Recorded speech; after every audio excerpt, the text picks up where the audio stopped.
Hey everybody, welcome back to the Woody Hayes Athletic Center on a Wednesday afternoon. It's a Woody Wednesday, and the three of us are back together in person for the first time in quite some time on camera. That is Bill Landis, Jeremy Birmingham, and I'm Austin Ward. We are done with about 2.5 hours of the most informative media session that you could possibly have. One of the best days of the year. Every member of the coaching staff, full-time coaching staff, plus Mark Pantoni, and plus new graduate assistant James Laurinaitis were available to speak with the media. So, open-ended question, Bill. What did you learn? I learned a lot, probably like way more than we're going to be able to cover on this episode of the podcast, but there'll be more coming in the days and weeks ahead. Maybe the biggest thing from Ryan Day was like the setting the tenor of the quarterback competition, and that it is going to be open. It's not. He talked about how Kyle McCord does have the year of experience. He has a start under his belt. But Devin's going to get Devin Brown is going to get equal opportunity to go out and win that job. And that also he hopes that there's a resolution by the end of spring, which I maybe don't 100% believe, but I'm still kind of surprised he said it because he said it and then he said, in the past we've not done it that way, and I would prefer it and be better for the program if we can have somebody in place as the starter by the end of spring ball. So we'll see how that goes, but I think the biggest thing is it's not Kyle McCord's job to lose, maybe necessarily. It's both these guys are going to go out and compete and may the best man win. I think he said it to appease everybody. Yeah. You can look forward to this. And then the question will come in April. You wanted to do this by the end of spring, and he will say, I don't know if we're going to be able to. And he'd say, well, I actually preferred. I didn't want, I preferred. There's a difference. I think the biggest thing for me today is that listening to the way Ryan Day talked about name, image, and likeness and what Ohio State is doing, and it definitely was a change in optimism versus what we heard from him on signing day in December. That seems like he and the administration are getting aligned on the path to move forward. And I think that's encouraging for Ohio State fans. We've seen it even in the last week with, transfer portal wins with Davison Ogwinosin. And that was a battle that initially we were told could have a fairly heavy NIL tinge to it. If that's the case and Ohio State won it, that's a pretty big step forward for the program in two areas. Number one, the transfer portal, an area they've been reluctant to dive into, but number two, NIL, where if they're going to be more aggressive, that's encouraging. And you have to know how competitive these coaches are, folks, and they don't want to lose recruits for something as meaningless as money. So who cares?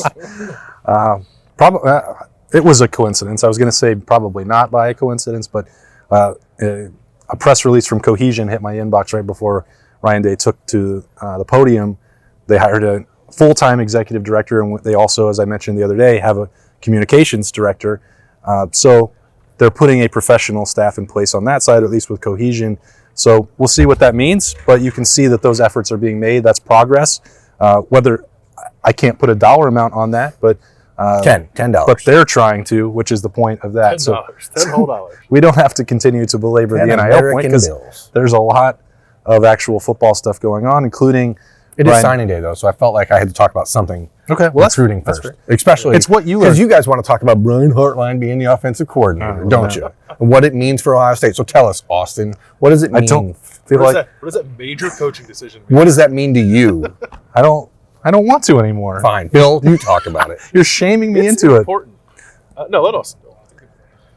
The description from Ryan Day went exactly as we thought it would.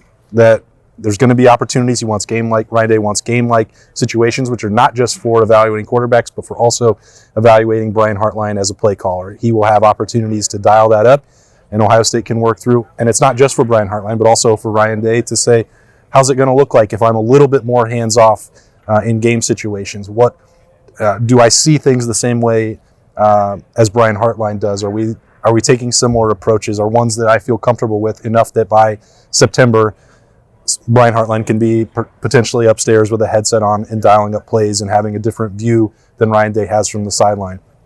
This thing is not 100% set in stone.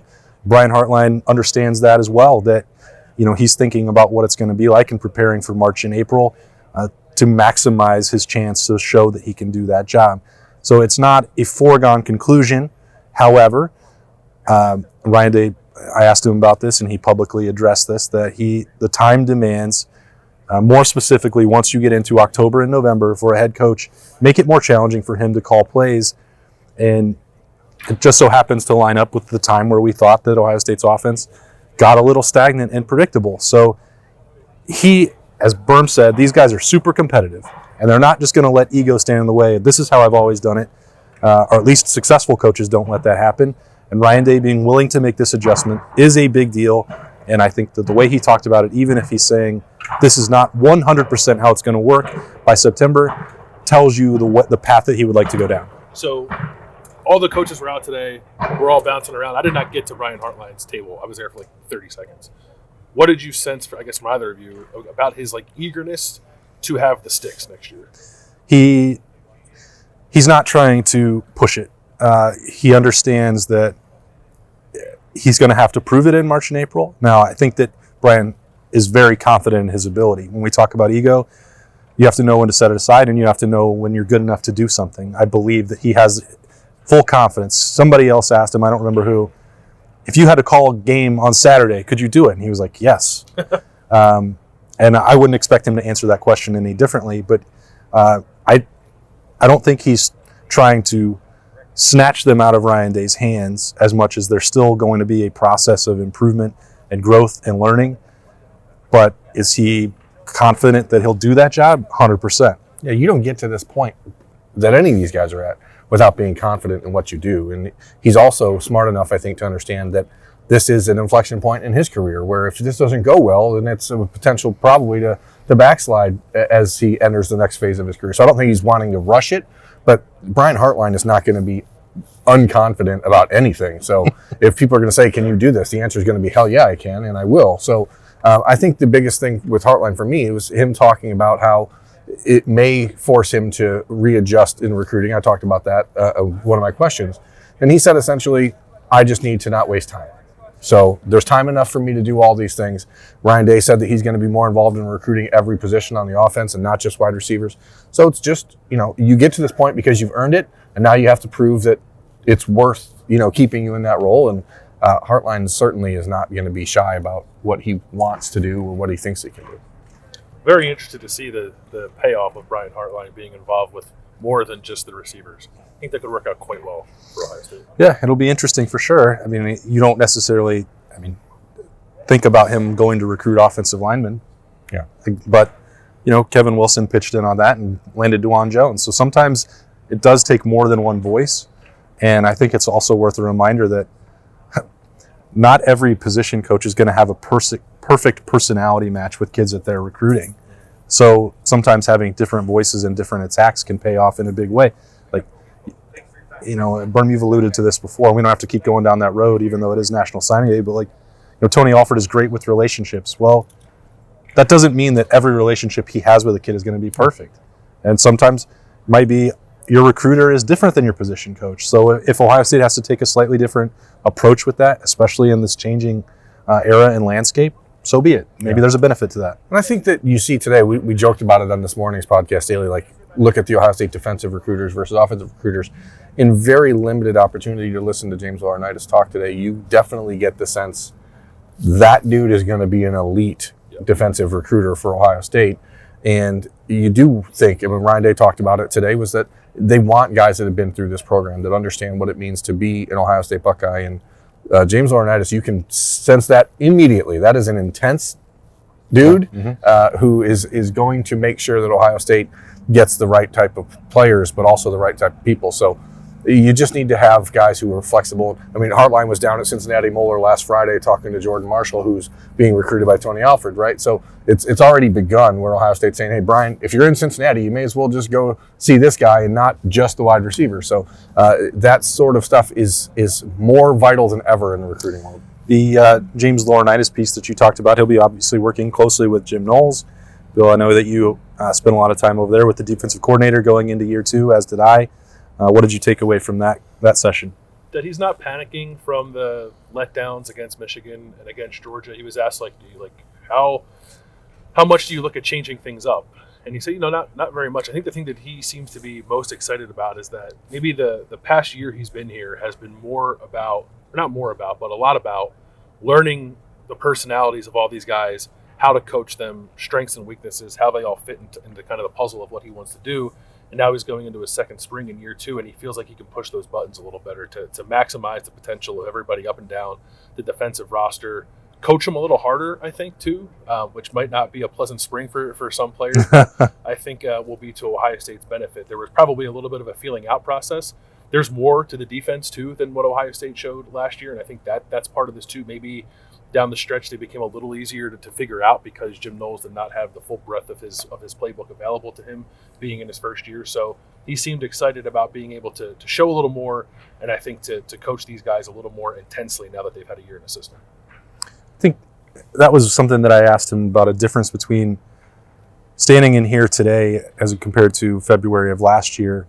We made a big deal, or he did as well, like not going to watch the film of the previous year and make decisions about personnel when they're in a different scheme and I don't know what they're running and a clean slate. Well, he's obviously watching film of the 2022 Buckeyes, and he knows the people that are recruited, the people that have played, how they fit into what he wants to build moving forward. And I think that that's a big deal. I think there was so much made of instant impact, and you have to win a national championship in year 1 because you knew that there was something pretty special on offense. But the reality is that it's not that easy.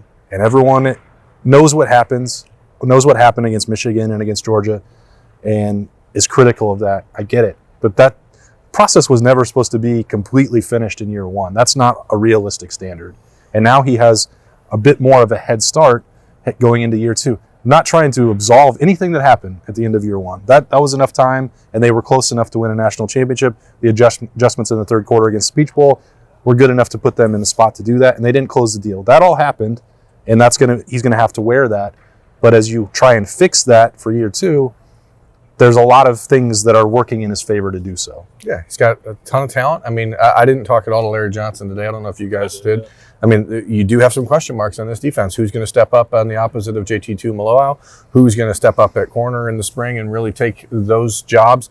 Obviously you lose Cam Brown, so now you have Denzel Burke, who you pencil in at 1 probably. But with Jordan Hancock being healthy, Ryan Day talked about today, and the addition of Davison Igbinosun, and you still have, of course, Jair Brown and younger guys. Some dudes need to step up, and you have a ton of talent in the secondary at safety, but how do they all fit? I mean, there's still a lot of question marks, but the answers are there. You just have to figure out the order to put them in. Larry Johnson talking about Jack Sawyer, I thought maybe the most interesting thing he said today. They want to, I think, give Jack a more direct plan, not have him live in 2 worlds, as we've talked about a lot. I hope that's the case. And I think Larry, I said, Larry, would you just prefer that Jack do what you recruited him to do, which is be a traditional hand on the ground 4-3 defensive end? And he said, yeah, but we'll see how that goes. So I think there's probably some other guys who are going to look at that Jack position and let Jack Sawyer be a little more comfortable doing the thing that I think that comes more naturally. Yeah, one of those guys is Mitchell Melton, who is going to still miss this spring after last season's ACL injury. Ryan Day listed a handful of guys who are going to miss spring football. Some of them are probably like, oh, that's too bad. Some of them are like, it's all right. Like Tommy Eichenberg is going to miss spring. Emeka Egbuka, Julian Fleming. People are saying, oh my gosh, what's happening to these guys? Like, don't worry. We know what Emeka Egbuka and Julian Fleming are. But we also know what they were dealing with. You don't know what Keon Grays is. You don't know what Caleb Burton or Kojo Ansui or Caleb Brown. You don't know what Carnell Tate or Noah Rogers or Bryson Rogers is. So those guys are going to get all the reps because guess what? Even though Marvin Harrison's going to be available this spring, he's not going to be doing a whole lot of bubble wrap. And he's going to be bubble wrapped. So don't expect to see him in the spring game either, except for a drive or so. This is a spring for these young guys to step up on offense, and a spring for the defensive players like behind Tommy Eichenberg. Again, Steel Chambers probably won't play a whole lot this spring. So the CJ Hicks year, the Cody Simon, those guys are going to get their opportunity. I thought he was going to say that Marvin was going to be taking visits throughout spring. Well, you never know. That's possible.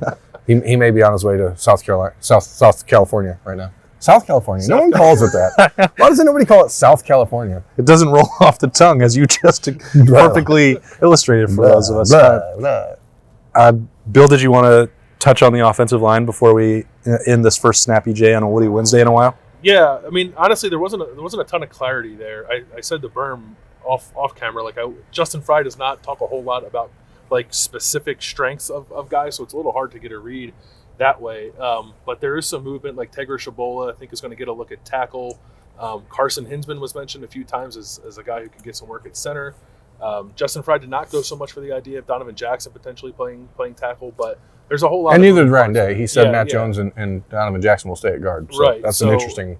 But also too, that maybe like Josh Fryer could play left tackle instead of right tackle, which Yep. they gave a little bit of oxygen to today. So nothing's really settled or even like close to it. Justin Fry was asked a question I mentioned on the daily on Wednesday morning. If you had to play a game tomorrow, who are your 5? He said, I don't know. There'll be 5, but I don't know who they are. And Josh Fryer, I saw him in the hallway before we started today, and he looks taller. I don't know if his hair just needs to They be cut, stretched him out. but he looked like he's Off-season stretch plan. He looks like he's closing in on 6'6" now. So I mean, unless the hair is just getting poofier, but he certainly looks more like a left tackle than he did a year ago in my mind. Yeah, so we have a lot more to get to from talking with every member of the coaching staff. We're going to do that in the days ahead on the podcast daily, and a lot more coverage planned. But this is just hitting the quick hitters from some snappy Jays. Maybe we should call the show that. I don't know. It's a good idea.